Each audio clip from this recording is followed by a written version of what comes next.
Aún recuerdo el calor que subía por mi rostro mientras sostenía aquellos papeles entre mis manos temblorosas. Era una tarde de julio en Valencia, de esas en que el sol parece adherirse a la piel y el aire apenas se mueve. Papá acababa de salir al bar de la esquina a ver el partido con sus amigos, y yo buscaba el cargador de mi teléfono en su escritorio cuando encontré los documentos. No pretendía husmear, nunca lo había hecho, pero el encabezado del papel me detuvo. Acuerdo. De compra-venta. La dirección era la de nuestra casa, la que había pertenecido a mamá, la que ella nos había dejado al morir hace 3 años, con la única condición de que nunca la vendiéramos. La fecha del documento era de hace 2 meses. Mi padre, Miguel Ángel Sotomayor, había vendido la casa a espaldas de todos. La casa donde crecí, donde mamá plantó el limonero que aún daba frutos cada primavera, donde guardábamos sus fotos y recuerdos, vendida sin consultarnos. A mi hermana Carmen y a mí nos había jurado por la memoria de mamá que jamás la vendería. Esta casa es el corazón de la familia. Repetía siempre con esa voz grave que no admitía réplicas. Seguí leyendo con un nudo en la garganta. El dinero ya estaba depositado. La entrega oficial sería en 2 semanas. 2 semanas. Ni siquiera nos había dicho que teníamos que mudarnos. El comprador era Fernando Bustamante, un empresario que estaba demoliendo casas antiguas en el barrio para construir apartamentos modernos. Nuestra casa, con su patio interior y sus azulejos centenarios, desaparecería.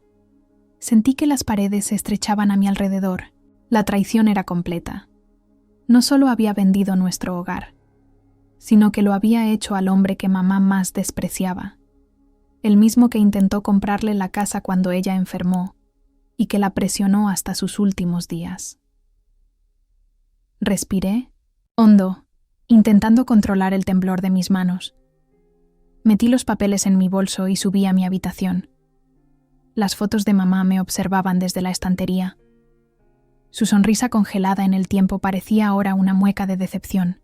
Le había prometido que cuidaría de la casa, que mantendría viva su memoria. El sonido de la puerta principal me alertó de su regreso. Escuché sus pasos pesados en la escalera, su respiración entrecortada por el calor y probablemente por las 3 cervezas que solía tomar viendo el fútbol. Cuando entró a mi habitación sin llamar, como siempre hacía, le mostré los documentos sin decir palabra. «¿Qué hacías registrando mis cosas, Julia?», fue lo primero que dijo, arrebatándome los papeles. Ni una disculpa, ni una explicación.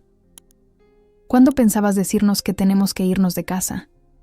Mi voz sonaba extrañamente calmada, aunque por dentro sentía que algo se quebraba irreparablemente. No tengo que darte explicaciones. Soy el dueño de esta casa. Era de mamá. Nos la dejó a los 3. Tu madre está muerta y yo necesito el dinero. La frialdad de sus palabras me golpeó como una bofetada. Ya he comprado un piso en Benimaclet. Es más pequeño, pero suficiente. Y las cosas de mamá. Sus recuerdos. El limonero que plantó cuando nací. Se encogió de hombros. Son solo cosas, Julia. No seas sentimental como tu madre. Algo estalló dentro de mí. 25 años conteniéndome, bajando la cabeza, siendo la hija perfecta que nunca cuestionaba, se evaporaron en un instante. Le prometiste que nunca venderías esta casa. Se lo juraste mientras agonizaba. Yo estaba allí. ¿Recuerdas? Las promesas a los muertos no tienen valor legal. Contestó con esa sonrisa que siempre ponía cuando creía tener la razón. Además, tu hermana está de acuerdo. Eso fue lo que más me dolió. ¿Carmen lo sabe? Por supuesto. Firmó los papeles hace 1 mes. Le he dado una parte del adelanto para su boda. Mi hermana, mi cómplice desde niña, también me había traicionado. La misma que lloró conmigo abrazada al limonero cuando enterramos a mamá, la que prometió que siempre honraríamos su memoria, había vendido nuestros recuerdos por un vestido de novia y una fiesta. Voy a impugnarlo, dije sin pensar. Mamá dejó un testamento. Esta casa no se puede vender sin mi consentimiento. Mi padre se acercó tanto que pude oler el alcohol en su aliento. Inténtalo. El testamento decía que yo administraría los bienes hasta que ambas tuvieran 30 años. Carmen tiene 27 y tú 25. Legalmente puedo hacer lo que quiera. Eres un monstruo, susurré. Su mano impactó contra mi mejilla con tanta fuerza que caí sobre la cama. Nunca antes me había pegado. En sus ojos vi algo que nunca había visto. Desprecio puro. Recoge tus cosas.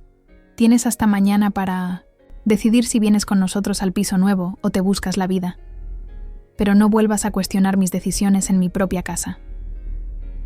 Cuando salió dando un portazo, me quedé mirando al techo, con la mejilla ardiendo y el corazón congelado. El cinta se tenó. El cuadro de la Virgen que mamá había colgado se había torcido con el golpe de la puerta. Todo estaba fuera de lugar, igual que mi vida. Esa noche no dormí. Preparé una maleta con lo esencial. Tomé las fotos de mamá, su diario, las cartas que me escribió antes de morir y las joyas que me había dejado. Al amanecer, cuando la casa aún dormía, salí sin hacer ruido. No sabía dónde iría, pero sabía que nunca volvería a esa casa como la hija obediente que todos creían conocer. En el patio, corté un pequeño esqueje del limonero y lo envolví en un pañuelo húmedo. Si la casa iba a desaparecer, al menos una parte de ella seguiría viva conmigo, una parte de mamá. Caminé hacia la estación con la maleta en una mano y el esqueje en la otra. El sol comenzaba a asomarse sobre los edificios, tiñendo el cielo de un naranja intenso que me recordaba los veranos en que mamá nos llevaba a la playa. Siempre hay un nuevo amanecer, mi niña, solía decirme. Ahora entendía que tenía razón. Este era mi nuevo amanecer, aunque estuviera naciendo de la oscuridad más profunda. El tren a Madrid avanzaba cortando la meseta castellana, mientras yo miraba por la ventanilla sin ver realmente el paisaje. Mi teléfono vibraba constantemente. Mensajes de mi padre alternando entre amenazas y falsas disculpas. Llamadas de Carmen que no me atrevía a contestar. Lo apagué y lo guardé en el fondo de mi bolso. Necesitaba pensar. Necesitaba respirar. Había llamado a Lucía, mi compañera de universidad, la única amiga que se había mantenido a mi lado cuando tuve que dejar los estudios para cuidar a mamá. Me ofreció su sofá en Madrid, el tiempo que necesites, dijo, pero ambas sabíamos que no podía ser una solución permanente. Su apartamento en Lavapiés apenas tenía espacio para ella y su novio Mateo. Llegué a Atocha al mediodía. El calor era aún más sofocante que en Valencia, un calor seco que se pegaba a la garganta. Lucía me esperaba con un abrazo largo y silencioso, de esos que dicen más que cualquier palabra de consuelo. No me preguntó los detalles, solo tomó mi maleta y me guió a través de las calles estrechas hasta su apartamento. Mateo está de 1900. Viaje por trabajo hasta el viernes, así que tienes el sofá cama para ti sola, me explicó mientras abría la puerta. No es gran cosa, pero es perfecto. La interrumpí, agradeciendo el gesto con una sonrisa que no llegó a mis ojos. Ese primer día fue un borrón de lágrimas contenidas y explicaciones entrecortadas. Le conté lo de la casa, la traición de papá, la complicidad de Carmen. Cada palabra que pronunciaba hacía más real lo sucedido, como si al nombrar la herida ésta se profundizara. Deberías hablar con un abogado, sugirió Lucía después de escucharme. Tu madre dejó un testamento. Quizás haya algo que puedas hacer. La idea me pareció tan lejana como imposible. No tengo dinero para abogados, Lucía. Apenas tengo para subsistir unas semanas. Mi prima Alejandra es abogada. No es su especialidad, pero podría orientarte. La llamaré mañana. Esa noche, tumbada en el sofá cama que crujía con cada movimiento, saqué el diario de mamá. Lo había leído docenas de veces desde su muerte, buscando consuelo en sus palabras, en sus reflexiones sobre la vida, el amor, la enfermedad. Pero esa noche busqué algo diferente. Pistas, detalles sobre la casa, sobre lo que realmente decía el testamento. Entre sus últimas anotaciones, encontré algo que me heló la sangre. Miguel Ángel ha vuelto a insistir en vender la casa. Le he dicho que nunca lo permitiré. Esta casa es el legado de mis hijas, su seguridad cuando yo no esté. Ha insinuado que podría hacerlo de todas formas cuando yo no esté. He hablado con Javier, el notario, para asegurarme de que eso no suceda. La casa quedará en fideicomiso hasta que Julia cumpla 30. Solo entonces podrá venderse, y únicamente si mis 2 hijas están de acuerdo. Miguel Ángel administrará los bienes, pero la casa es intocable. Mi corazón latía desbocado. Papá había mentido. No podía vender la casa legalmente sin mi consentimiento, a pesar de la firma de Carmen. El fideicomiso lo impedía. Pero entonces, ¿cómo había conseguido hacerlo? ¿Habría falsificado documentos? ¿Habría engañado al notario? Pasé la noche entera releyendo el diario, buscando más pistas. Hacia el amanecer, encontré otro pasaje revelador. Javier me ha recomendado dejar una copia del testamento con su socio Alberto Mendoza, por si algo ocurre. Dice que Miguel Ángel ha estado haciendo preguntas extrañas sobre las propiedades y teme que intente manipular el documento cuando yo no esté. Alberto Mendoza, un nombre que podría cambiarlo todo. A la mañana siguiente, con los ojos enrojecidos, por la falta de sueño pero con una determinación renovada, le mostré a Lucía lo que había descubierto. Ella llamó a su prima inmediatamente. Para mi sorpresa, Alejandra accedió a verme ese mismo día. El despacho de Alejandra Ruiz estaba en un edificio antiguo cerca de la Gran Vía. Era una mujer de unos 40 años, con el pelo corto y una mirada directa que inspiraba confianza. Escuchó mi historia sin interrumpirme, tomando notas ocasionales. Si lo que dices es cierto y existe ese fideicomiso, tu padre ha cometido un fraude, concluyó. Necesitamos encontrar a ese notario, Alberto Mendoza, y la copia del testamento. No tengo dinero para pagarle, confesé, avergonzada. Alejandra me miró largamente antes de responder. Mi madre murió de cáncer hace 10 años. Sé lo que es perder no solo a un ser querido, sino también los espacios que compartiste con ella. Te ayudaré. Podemos establecer un acuerdo de pago flexible cuando recuperes lo que es tuyo. Por primera vez desde que salí de Valencia, sentí que podía respirar. Los días siguientes fueron un torbellino de actividad. Alejandra localizó a Alberto Mendoza, ahora retirado y viviendo en Toledo. Accedió a recibirnos en su casa, una antigua vivienda con vistas al Tajo. El anciano me recordaba vagamente. Había visto a mamá un par de veces en sus últimos meses. Sí, recuerdo a Teresa Álvarez, una mujer valiente, dijo mientras buscaba entre cajas de documentos antiguos. Estaba muy preocupada por el futuro de esa casa. Su marido insistía en que era un gasto innecesario, pero ella se mantuvo firme. Después de casi 1 hora de búsqueda, lo encontró.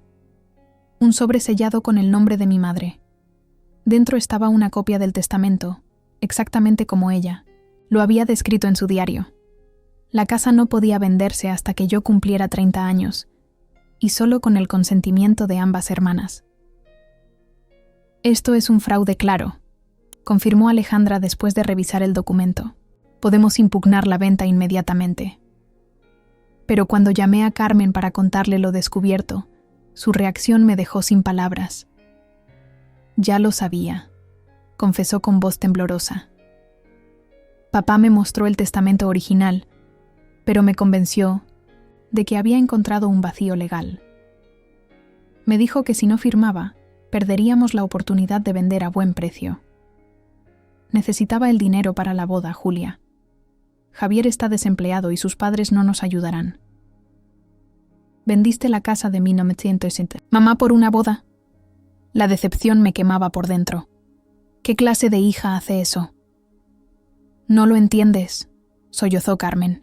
Papá me dijo que tú nunca te enterarías, que te convencería de que era lo mejor, que ya habías firmado.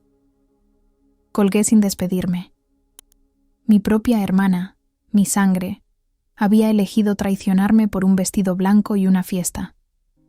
La última conexión familiar que me quedaba acababa de romperse. Esa noche, mientras regaba el pequeño esqueje del limonero que había plantado en una maceta improvisada, decidí que no solo recuperaría la casa de mamá. Haría que mi padre y mi hermana enfrentaran las consecuencias de sus acciones. La niña obediente que siempre había sido, había desaparecido en el tren a Madrid. En su lugar quedaba una mujer dispuesta a luchar por lo que era suyo. El esqueje había comenzado a echar pequeñas raíces, frágiles pero tenaces, como yo, como el recuerdo de mamá que nadie podría arrancarme.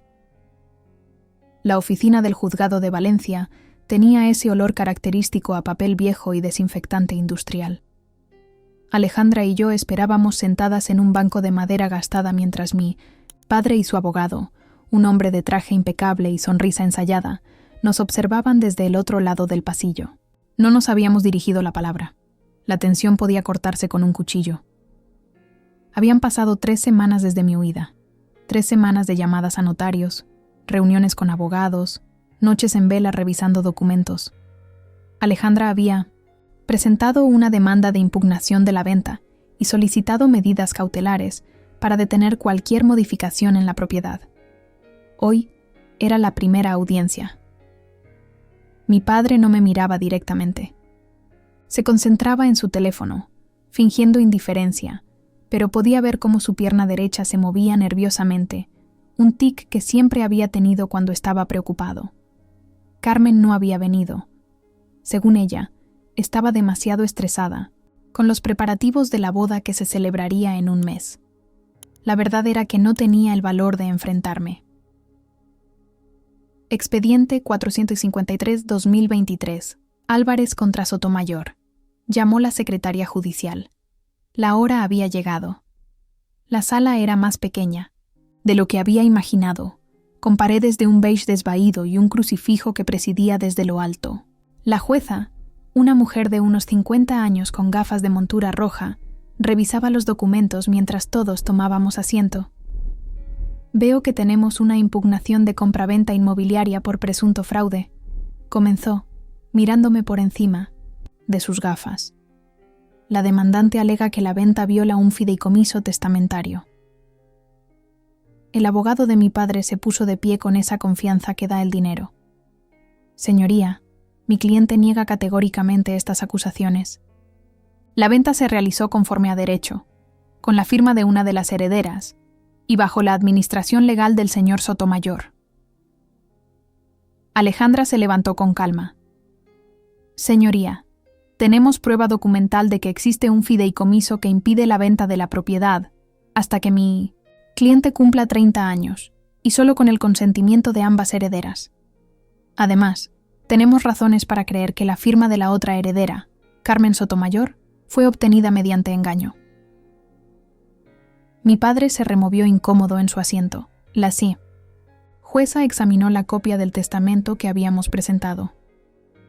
¿Podemos confirmar la autenticidad de este documento? El notario Alberto Mendoza ha certificado su autenticidad, señoría. Está dispuesto a testificar. Por primera vez, vi miedo en los ojos de mi padre. No había contado con que encontraríamos esa copia, ni con que Alberto seguiría vivo. La audiencia continuó con argumentos técnicos que apenas entendía. Alejandra parecía prever cada argumento del abogado contrario, contrarrestándolo con precisión quirúrgica. Mi padre evitaba mirarme, pero yo no podía apartar mis ojos de él. ¿Cuándo se había convertido en este extraño capaz de traicionar la última voluntad de la mujer que supuestamente amó? Finalmente, la jueza habló. Visto lo presentado, ordeno la suspensión cautelar de la compraventa hasta que se resuelva este caso. La propiedad no podrá ser modificada ni ocupada por terceros durante este tiempo. Una pequeña victoria, pero significativa. Al salir de la sala, mi padre me interceptó en el pasillo. Alejandra se mantuvo cerca, alerta. «No sabes lo que estás haciendo, Julia», susurró con ira contenida. Estás arruinando a esta familia por sentimentalismos. ¿Familia? ¿Qué familia, papá? La destruiste cuando decidiste vender el único recuerdo tangible que nos quedaba de mamá. Tu madre está muerta, espetó con crueldad. Y esa casa solo nos estaba desangrando económicamente. ¿Crees que con tu sueldo de camarera podrías mantenerla? No se trata del dinero y lo sabes. Se trata de la promesa que le hiciste. Senin, trata de respeto. Vi un destello de algo. ¿Culpa? ¿Vergüenza?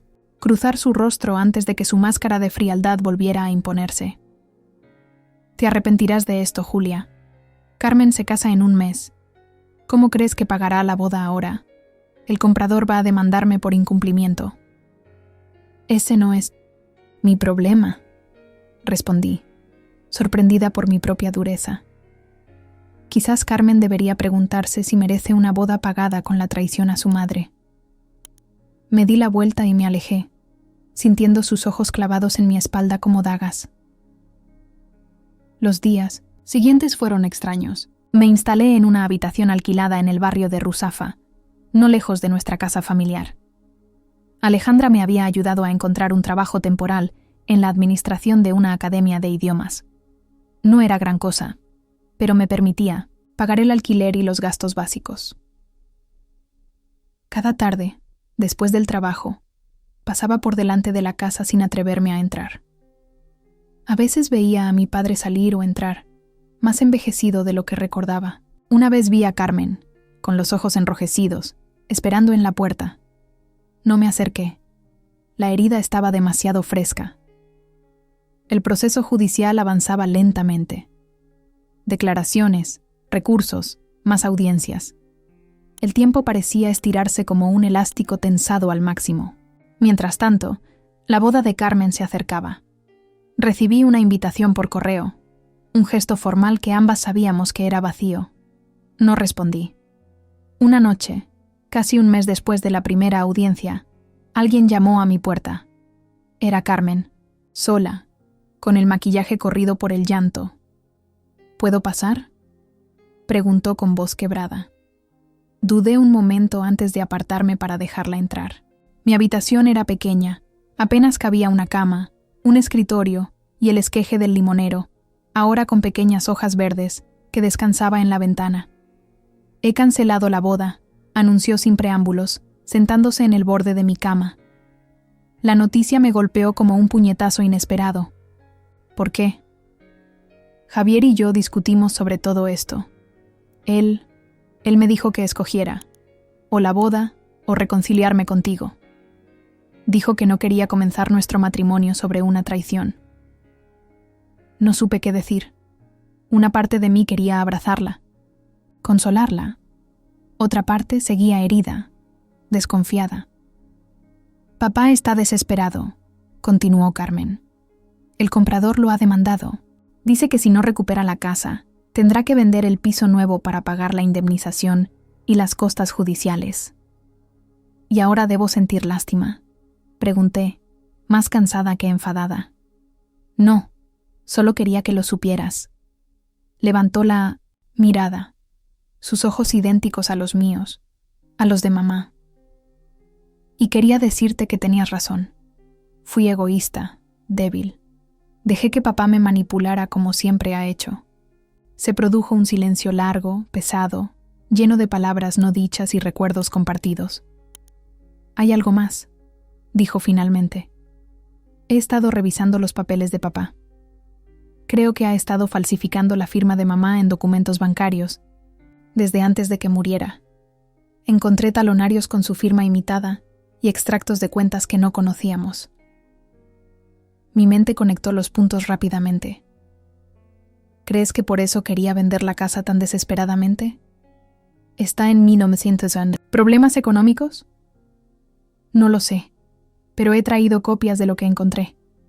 Sacó un sobre de su bolso. Pensé que querrías mostrárselo a tu abogada.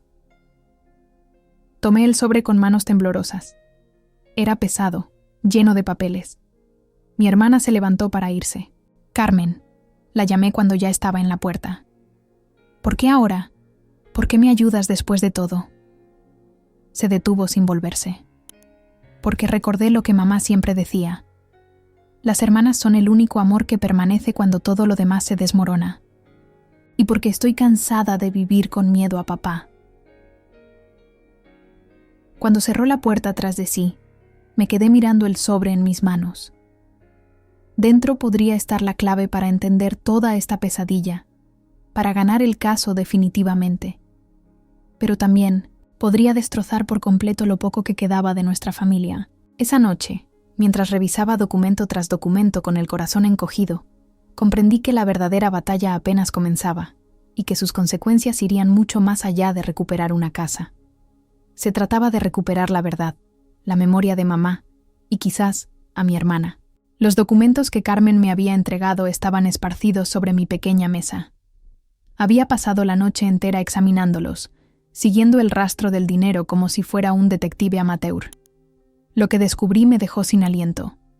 Mi padre no solo había falsificado la firma de mamá en cheques y documentos bancarios, sino que había estado desviando dinero de la cuenta conjunta a una cuenta personal desde que mamá enfermó. «Necesito que veas esto», le dije a Alejandra la mañana siguiente en su despacho temporal en Valencia. Había pedido el día libre en la academia, inventando una migraña que no estaba lejos de la realidad. Mi cabeza palpitaba después de una noche sin dormir. Alejandra revisó los documentos con el ceño fruncido. Su expresión se iba endureciendo a medida que pasaba las páginas. «Esto es grave, Julia, muy grave», dijo finalmente. «No solo estamos hablando de un fraude inmobiliario, sino de posible malversación de bienes gananciales, falsificación de firma y, dependiendo de cuándo comenzó todo esto, posible apropiación indebida de la herencia». «Nay, ¿qué significa eso para nuestro caso?» «Significa que podemos ampliar la demanda y solicitar una auditoría completa de las finanzas de tu padre. Si ha estado desviando dinero que legalmente también era tuyo y de tu hermana, podemos reclamar compensación». Mi estómago se retorció con una mezcla de alivio y culpa. Por un lado, estos documentos podrían ser la clave para recuperar la casa, y quizás incluso algo del dinero que nos correspondía. Por otro, significaría exponer a mi padre a posibles cargos penales. ¿Y si solo exigimos la anulación de la venta de la casa?, pregunté, sorprendiéndome a mí misma. No sé si quiero ver a mi padre en la cárcel. Alejandra me miró con comprensión. «Julia, entiendo tu conflicto. Es tu padre, pero piensa en lo que ha hecho. No solo vendió la casa contra la voluntad de tu madre, sino que posiblemente ha estado robando dinero que te pertenecía a ti y a tu hermana desde hace años. Dinero que podría haber aliviado la situación de Carmen, que ahora ha tenido que cancelar su boda. Tenía razón, lo sabía. Pero una cosa era enfrentarme a mi padre por la casa, y otra muy distinta era potencialmente enviarlo a prisión. «Dame un par de días para pensarlo», le pedí. Salí del despacho con la mente nublada. Caminé sin rumbo por las calles de Valencia, recordando fragmentos de mi infancia. Mi padre enseñándome a montar en bicicleta en el parque, llevándome sobre sus hombros en la feria, leyéndome cuentos antes de dormir. ¿Cuándo había cambiado tanto? ¿O siempre había sido así, y yo me había negado a verlo? Mis pasos me llevaron, casi inconscientemente, hasta nuestra casa. Me detuve frente a ella, observando la fachada que conocía de memoria. Las macetas de geranios seguían en los balcones. El buzón oxidado aún tenía nuestro apellido.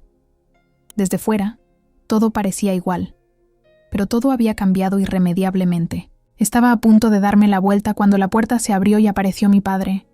Nos quedamos frente a frente, paralizados por la sorpresa. Se le veía demacrado, con ojeras profundas y la barba descuidada. Por un momento, casi sentí lástima. «Julia», murmuró, como si no creyera lo que veía en sus ojos. «Papá», respondí con frialdad. Se produjo un silencio incómodo que él rompió finalmente. «¿Has venido a regodearte? ¿A ver cómo me hundo?» Su tono amargo encendió mi rabia dormida. «No, he venido a ver la casa que intentaste robarme, la casa que mamá quería que conserváramos». «Yo construí esta casa con tu madre», respondió con un destello de orgullo herido. Cada rincón, cada mueble, Lo elegimos juntos. ¿Crees que fue fácil seguir viviendo aquí después de que ella muriera? Viendo su fantasma en cada habitación. Entonces, ¿por qué no simplemente te mudaste? ¿Por qué venderla a espaldas nuestras? ¿Por qué falsificar firmas y desviar dinero? Su rostro palideció. ¿De qué estás hablando? Lo sé todo, papá. Los cheques, las transferencias, las cuentas secretas. Carmen encontró los documentos. Por un instante vi pánico en sus ojos, rápidamente reemplazado por ira. Esa niña estúpida no sabe lo que ha hecho. No entendéis nada. Nada. Entonces explícamelo, lo desafié. Explícame por qué traicionaste a mamá, a nosotras, a todo lo que supuestamente te importaba. Mi padre miró a ambos lados de la calle, nervioso. No aquí. Entra. Dudé. No había estado dentro de la casa desde mi huida.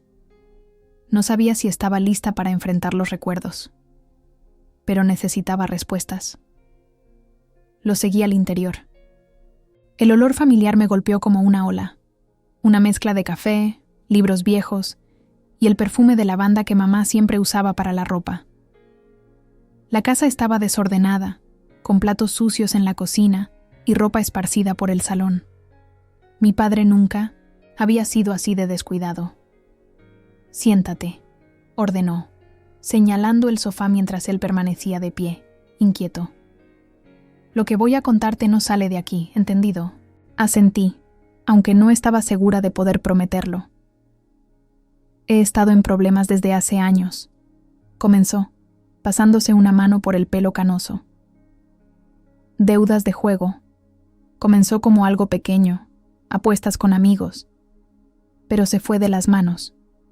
Cuando tu madre enfermó ya debía más de 50.000 euros.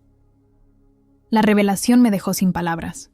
Mi padre, un ludópata, nunca había mostrado signos, nunca había hablado de apuestas o casinos. Al principio usé mis ahorros, luego pedí préstamos, continuó. Pero cuando los intereses se acumularon y los prestamistas comenzaron a amenazarme, recurrí a la cuenta, conjunta. Solo iba a ser temporal, me dije. Lo devolvería antes de que tu madre lo notara. Pero nunca lo devolviste, murmuré. No pude. Seguí apostando, intentando recuperar lo perdido. Es una espiral, Julia. No puedes imaginar cómo te atrapa. Su voz se quebró. Cuando tu madre enfermó gravemente, los prestamistas se volvieron más agresivos.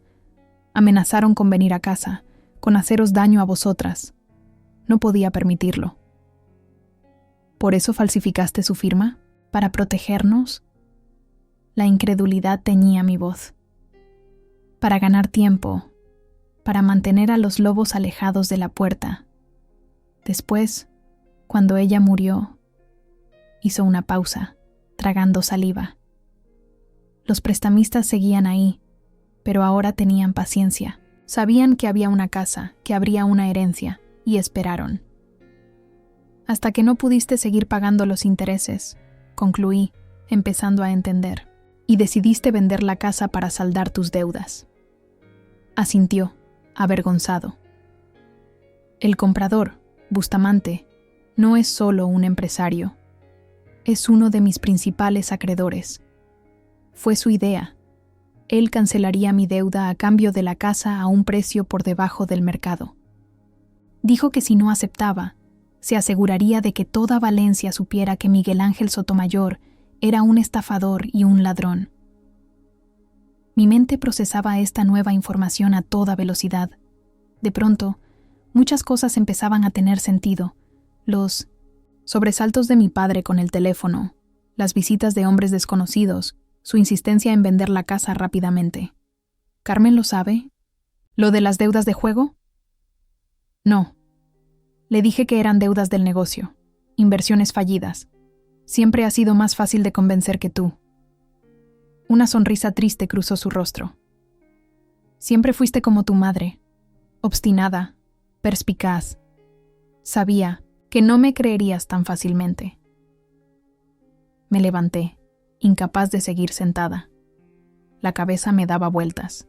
Mi padre, el hombre que siempre había parecido tan seguro, tan firme, había estado viviendo una mentira durante años. Había arriesgado todo lo que teníamos por una adicción que nunca sospechamos.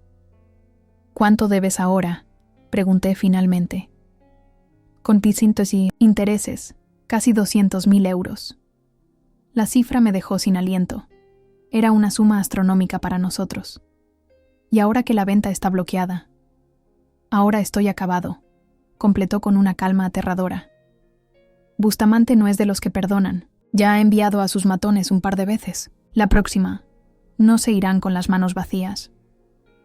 Un escalofrío recorrió mi espalda. Esto ya no era solo sobre una casa o un testamento.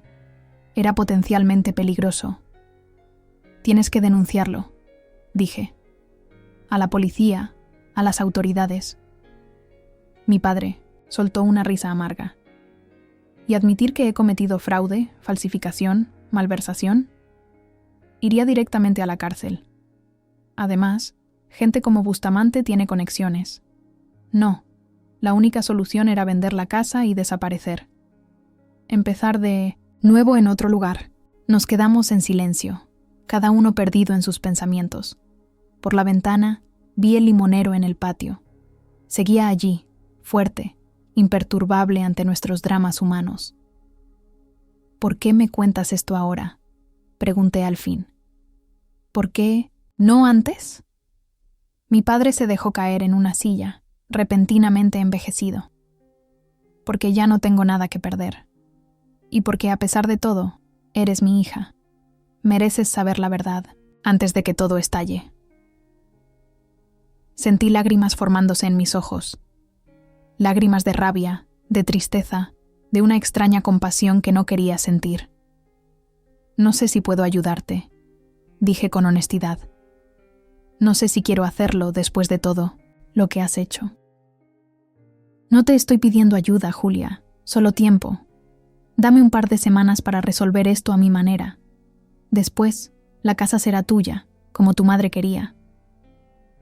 No me gustaba cómo sonaba eso. Había algo de definitivo, de desesperado, en su tono. ¿Qué vas a hacer? Es mejor que no lo sepas. Me levanté para irme, incapaz de seguir en esa casa que ahora parecía impregnada de mentiras. En la puerta, me volví una última vez. Voy a hablar con Alejandra. Quizás haya una forma legal de arreglar esto sin que acabes en la cárcel. Pero no puedo prometer nada. Mi padre asintió resignado. Te pareces tanto a ella, ¿sabes? A tu madre. Ella tampoco me habría perdonado fácilmente. Salí de la casa con el corazón dividido entre la compasión y la indignación. Mi padre era un hombre roto, atrapado en una red de su propia creación. Pero también era el hombre que había traicionado la memoria de mi madre, que nos había mentido y manipulado durante años. Mientras caminaba de regreso a mi habitación, alquilada, tomé una decisión. Haría lo posible por salvar la casa, por honrar el deseo de mamá. Pero mi padre tendría que enfrentar las consecuencias de sus actos, fueran cuales fueran. El despacho de Alejandra estaba inundado por la luz del atardecer valenciano cuando le relaté mi conversación con mi padre. Cada palabra que pronunciaba parecía más inverosímil que la anterior, y, sin embargo, todo encajaba con una precisión dolorosa.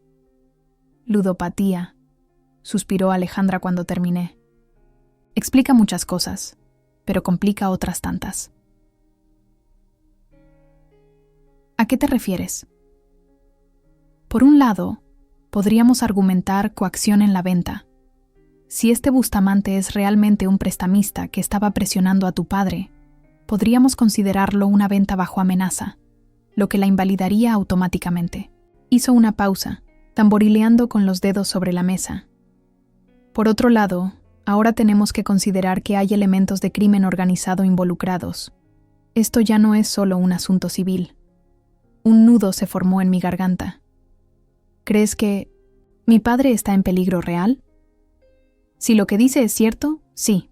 Los prestamistas ilegales no son conocidos por su paciencia o su clemencia, y 200.000 euros es una cantidad significativa. No puede pagarla, murmuré, más para mí misma que para ella. Y yo ciertamente no tengo ese dinero. La casa, dijo Alejandra pensativamente. ¿Cuánto vale en el mercado actual? No lo sé con exactitud. Quizás unos 350,000, tal vez más. Es grande y está en una buena zona.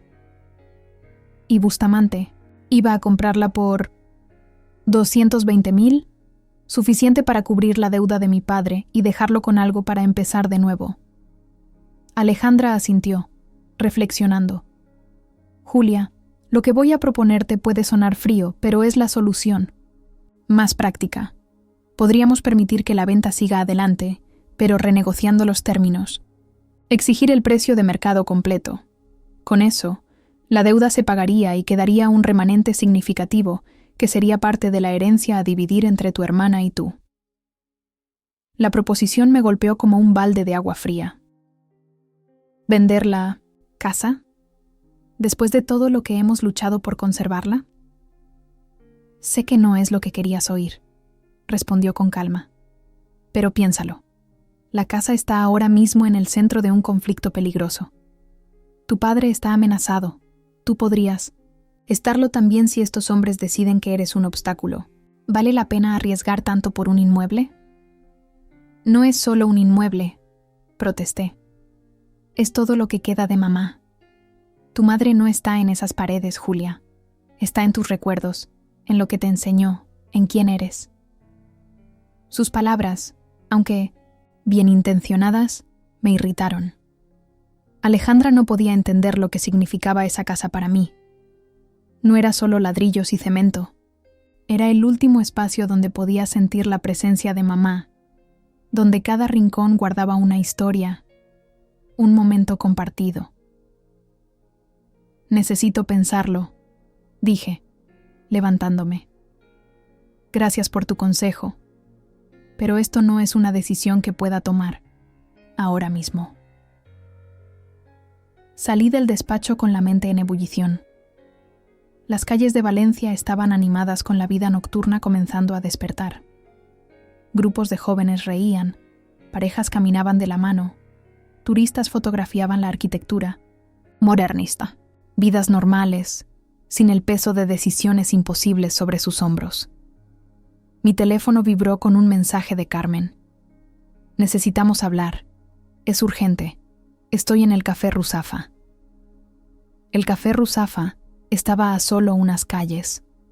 Era uno de nuestros lugares favoritos cuando éramos adolescentes. Solíamos ir allí después del instituto, compartiendo una porción de tarta de almendras mientras hablábamos de chicos, de sueños, de planes para el futuro. Parecía una vida diferente, ahora. Carmen estaba sentada en una mesa de la esquina, con una taza de café intacta frente a ella. Se veía demacrada, con el pelo recogido descuidadamente y sin el maquillaje que solía llevar impecable. Cuando me vio, una sonrisa tensa cruzó su rostro. «Has venido», dijo, como si hubiera dudado que lo haría. «Dijiste que era urgente», respondí, sentándome frente a ella. «Lo es». Miró alrededor nerviosamente antes de inclinarse hacia mí. «Esta mañana vinieron 2 hombres a casa.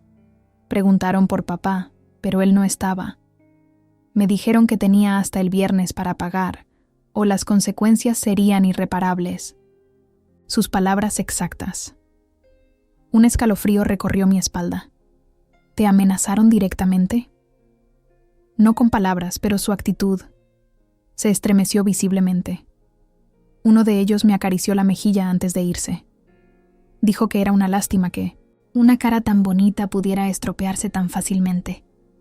La rabia me invadió. Una cosa era que mi padre enfrentara las consecuencias de sus actos, y otra muy distinta que mi hermana estuviera en peligro. ¿Dónde está papá ahora?, pregunté alarmada. No lo sé, no ha vuelto a casa desde ayer. No contesta al teléfono. Estoy preocupada, Julia. Nunca lo había visto tan derrotado como estos últimos días. La imagen de mi padre, envejecido y desesperado en nuestra última conversación, volvió a mi mente. Un pensamiento oscuro comenzó a formarse, pero lo aparté inmediatamente. ¿Has llamado a la policía? Carmen sacudió la cabeza. ¿Y decirles qué? ¿Que mi padre debe dinero a prestamistas ilegales? Lo arrestarían a él también. Tenía razón. Estábamos atrapadas en un callejón sin salida. Denunciar a los matones significaría exponer los delitos de mi padre. No denunciarlos nos dejaba vulnerables. Hay una solución, dijo Carmen después de un largo silencio. Podemos vender la casa. La miré sorprendida. ¿Tú también? Alejandra acaba de sugerirme lo mismo. Porque es la opción lógica, Julia. Sé lo que la casa significa para ti, para nosotras. Pero no vale nuestra seguridad o la vida de papá. ¿Y el testamento de mamá? ¿Su último deseo?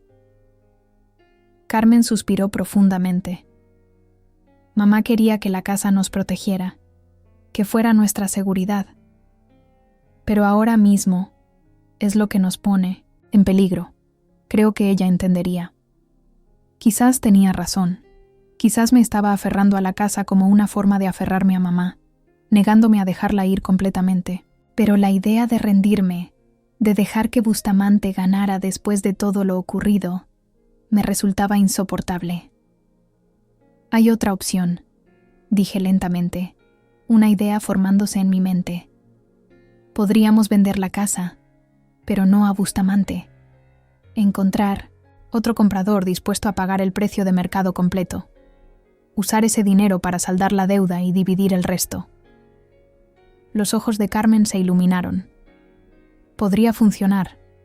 Conozco a alguien en mi trabajo, un inversor inmobiliario. Siempre está buscando propiedades en zonas céntricas. Pero tendríamos que hacerlo rápido, antes del viernes.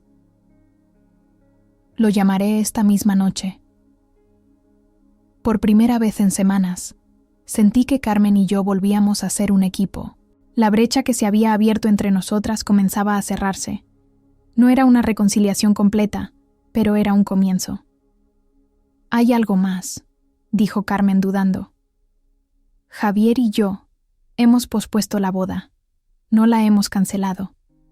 Estamos pensando en algo más pequeño, más íntimo, y me gustaría que fueras mi madrina. Las lágrimas asomaron a mis ojos, tomándome por sorpresa. ¿Después de todo lo que ha pasado? Precisamente por todo lo que ha pasado, respondió, tomando mi mano. Sobre la mesa, estos meses me han enseñado qué es lo realmente importante. Y tú, mi hermana pequeña, eres de lo más importante que tengo. Nos abrazamos, llorando silenciosamente en medio del café. Un abrazo que contenía perdón, reconciliación y la promesa tácita de permanecer unidas frente a lo que viniera. El plan se puso en marcha esa misma noche. El contacto de Carmen, un empresario llamado Ramón Vidal, se mostró interesado inmediatamente. Concertamos una visita para la mañana siguiente. Mientras tanto, seguíamos sin noticias de mi padre. Regresé a mi habitación alquilada cerca de medianoche, agotada emocional y físicamente. Fue entonces cuando lo vi. Un sobre blanco que habían deslizado bajo mi puerta.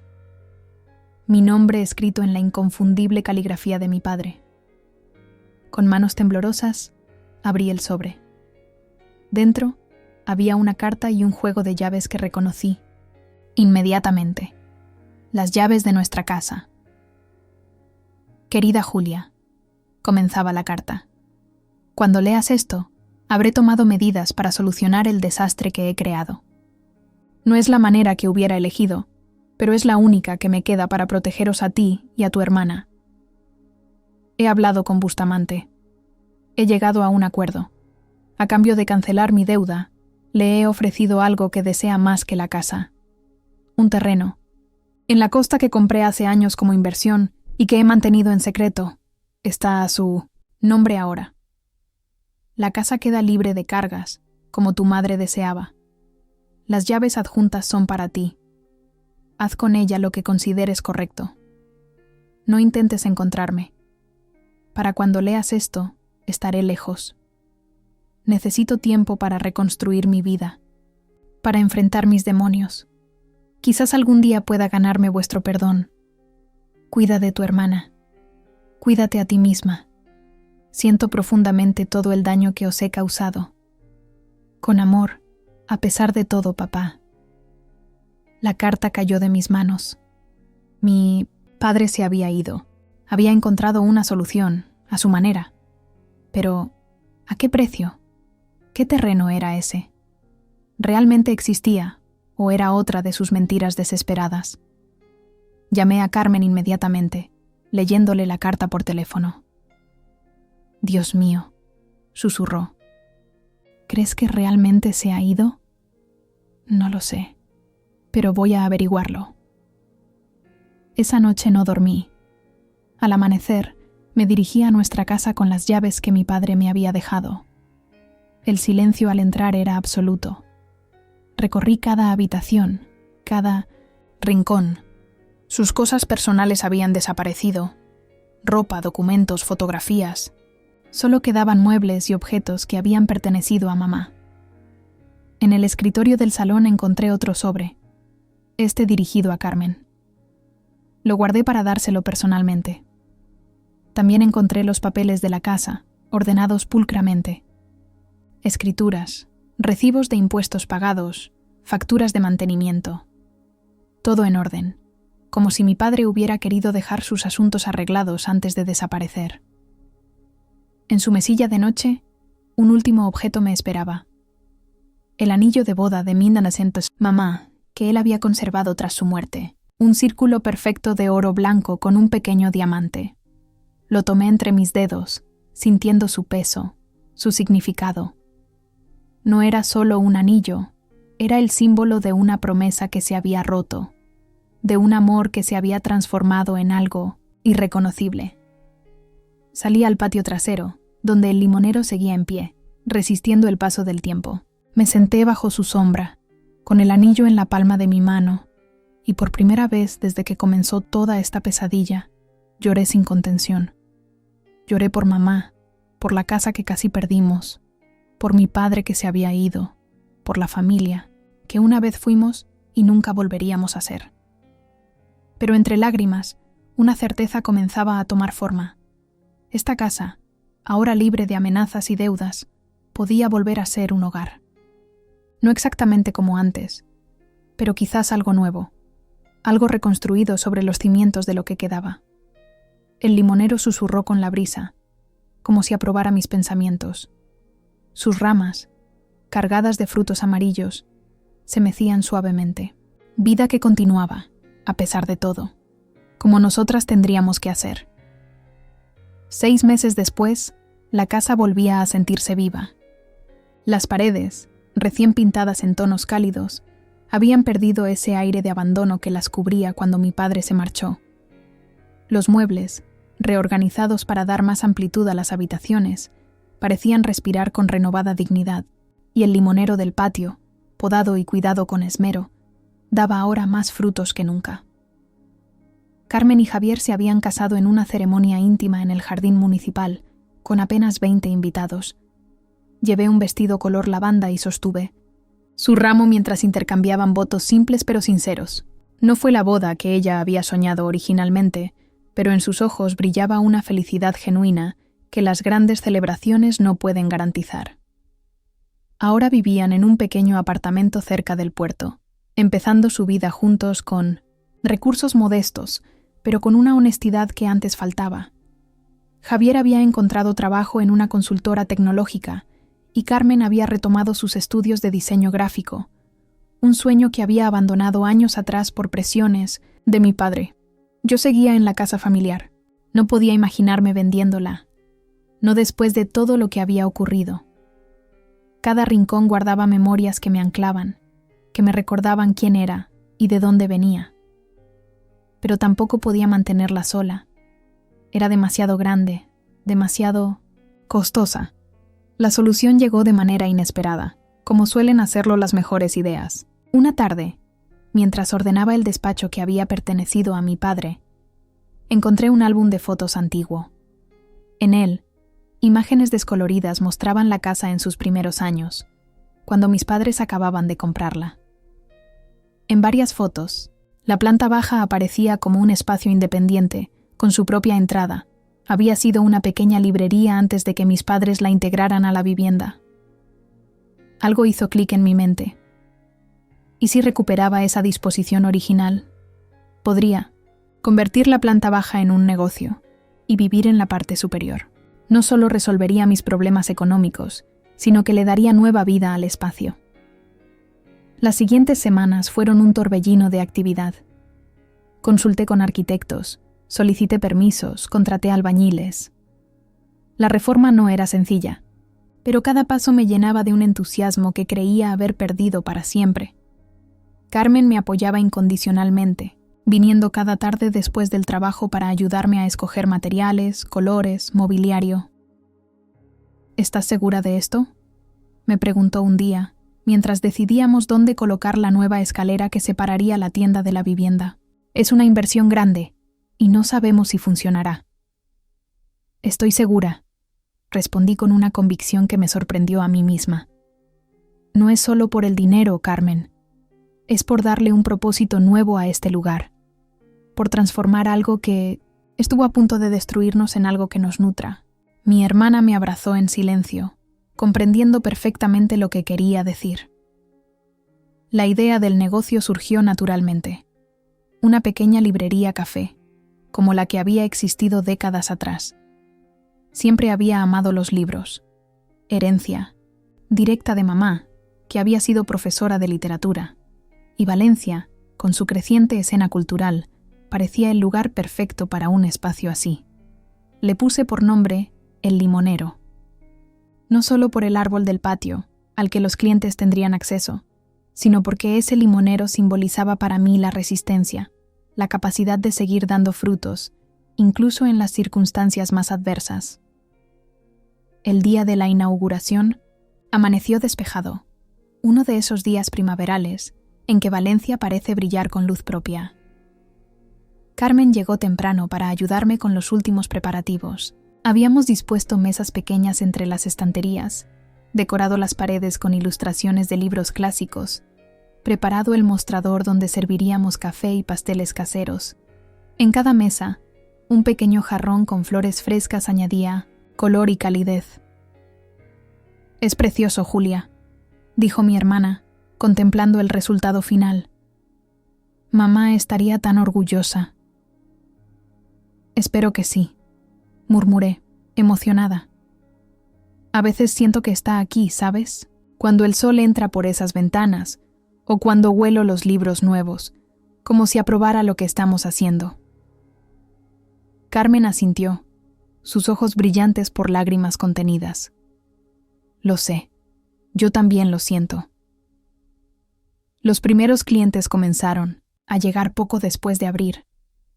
Vecinos curiosos, amigos de Carmen, compañeros de la academia donde yo había trabajado. El espacio se llenó rápidamente de voces, risas, el tintineo de tazas de café. La librería cobraba vida ante nuestros ojos. Entre la multitud reconocí a Alejandra, que se acercó con una sonrisa amplia y un paquete en las manos. «No me lo perdería por nada del mundo», dijo abrazándome. «Esto es para ti, un pequeño regalo de inauguración». Abrí el paquete con curiosidad. Era un libro antiguo, encuadernado, en cuero. 100 años de soledad, de Gabriel García Márquez, una primera edición. «Era de mi madre», explicó Alejandra. «Creo que debería estar aquí, iniciando esta nueva biblioteca». Sentí un nudo en la garganta. «No puedo aceptarlo, es demasiado valioso». Insisto, los libros deben estar donde puedan inspirar, donde puedan ser parte de algo vivo. Como este lugar. La abracé con fuerza, sin palabras para expresar mi gratitud, no solo por el regalo, sino por su apoyo durante los meses más oscuros, por creer en mí cuando ni yo misma lo hacía. La tarde avanzaba y el local seguía lleno. En un momento de calma, salí al patio para tomar aire. El limonero se erguía, majestuoso, sus frutos brillando como pequeñas lámparas bajo el sol del atardecer. Junto a él, el esqueje que había rescatado aquella mañana de mi huida, ahora plantado en el suelo y comenzando a crecer, un retoño que algún día sería tan imponente como su padre. ¿Necesitas ayuda? La voz de Carmen me sobresaltó. Hay mucha gente pidiendo ese té especial que preparaste. Voy enseguida, respondí, sonriendo. Mi hermana se quedó un momento más, mirando también el limonero. He estado pensando en papá, dijo en voz baja. Me pregunto dónde estará, si estará bien. No habíamos tenido noticias de él desde su partida. Ninguna carta, ningún mensaje. A veces me preguntaba si realmente había logrado resolver su deuda con Bustamante, o si su desaparición había tenido un final más siniestro. Pero prefería creer que estaba en algún lugar, reconstruyendo su vida como nosotras habíamos reconstruido la nuestra. Estoy segura de que está bien, dije, aunque sin verdadera convicción, y quizás algún día vuelva, cuando esté listo. ¿Lo perdonarías?, preguntó Carmen, estudiando mi rostro. La pregunta me tomó desprevenida. ¿Perdonaría a mi padre por sus mentiras, por su traición a la memoria de mamá, por poner en peligro nuestro futuro? Hace 6 meses, la respuesta habría sido un rotundo no.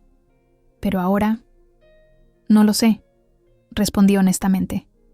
Quiero creer que sí, que podría perdonarlo, no para absolverlo de lo que hizo, sino para liberarme a mí misma. Pero necesitaría tiempo. Carmen asintió, comprensiva. Yo también, pero creo que mamá querría que lo intentáramos cuando llegue el momento. Regresamos al interior de 1970, la librería, donde la vida continuaba en forma de conversaciones animadas, páginas que se pasaban, tazas que se llenaban. Alejandra estaba sentada en un rincón, conversando con una joven que reconocí como una de sus pasantes. Javier había llegado y ayudaba a servir café, moviéndose con naturalidad entre los clientes. En ese momento, observando la escena, entendí que la verdadera herencia de mamá no era la casa en sí, era esto: la capacidad de crear espacios donde la vida pudiera florecer, donde las personas se sintieran acogidas, donde las historias pudieran ser compartidas. Eso era lo que ella había hecho siempre, y lo que ahora nosotras continuábamos, a nuestra manera. El camino hasta aquí había sido doloroso, lleno de traiciones y descubrimientos amargos.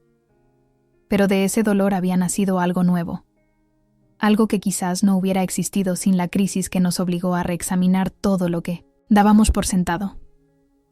Mientras servía otra ronda de cafés, sonreí para mis adentros. La casa que casi perdimos se había transformado en algo mejor que un simple refugio.